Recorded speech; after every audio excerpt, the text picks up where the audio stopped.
I'm leaving, I told my mother, who was still lying in bed, staring at the ceiling. I'm going to enter that university and won't be back. Don't worry about me. No one's worrying about your well-being, Freen. Go ahead and don't come back, my mom retorted without even looking at me. Her words stung, but I stayed strong. How many years had it been since my father died? 12? 13? I couldn't remember. All I could recall was the hell I went through after he died. She had never treated me as her daughter. To be honest, I wasn't her daughter biologically. My father had me before he married this woman when I was just 7 years old. I had thought having a mother would be a haven. Someone who would comb my hair, fix my breakfast, ask how my day went, and much more. However, this woman never did a single good thing for me. Whenever my father wasn't around, she wouldn't let me eat, and I couldn't tell my father about it since he loved her so much, and I didn't want to ruin our family. When my father died, and no one in our family had a job, we lost everything. We didn't even know how my father died, we just saw his burned corpse. The government gave us enough to survive for the next 10 years, but now we had nothing, literally zero. What will happen to you if I leave? I asked her. Don't mind me, little devil. Go on and leave. I don't need your help, she said, gesturing for me to go. Honestly, despite her treatment, I still cared for her.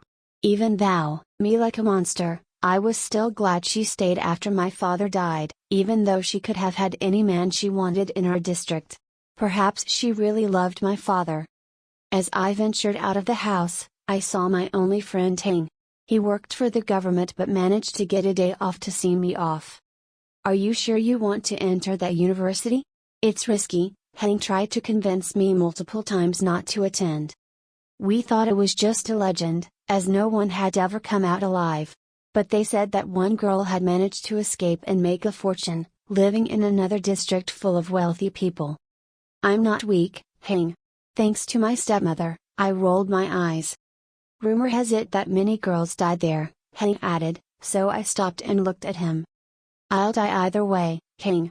In this district, no girls are allowed to work because they think we're weak. In that university, I think we're all the same. I can work there, I can be whoever I want to be because there are no stereotypes against women, I retorted. The only reason I entered that university was to find a sense of belonging. It was an all-girls school, and perhaps, if we could help each other, we could end this discrimination. 𝖗𝖊𝖇𝖊𝖈𝖈 took me to the middle of the forest where the school was located. I waved my final goodbye to him because we wouldn't be able to see each other for the next 3 years once I officially enrolled. This university had only one requirement: if you're a girl, you're. That was it.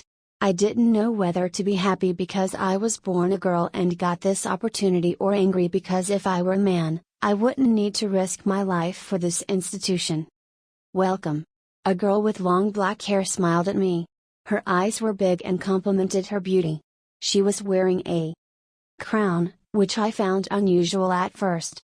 Was she the student model here? Who are you? I asked, still wondering about her gesture.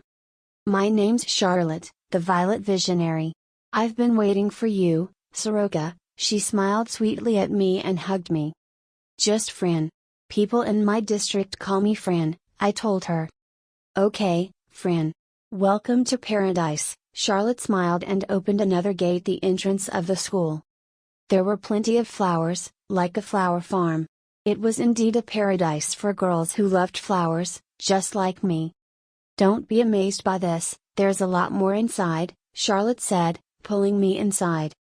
We went to the registrar to get my schedule, uniform, and other necessities before heading to the dorm. Based on your talents, we're not sure which dormitory to assign you to yet. We'll wait for the president's return for her to decide, Charlotte said with a smile before leaving. While waiting for the president in the dormitory's common room, I decided to explore the area.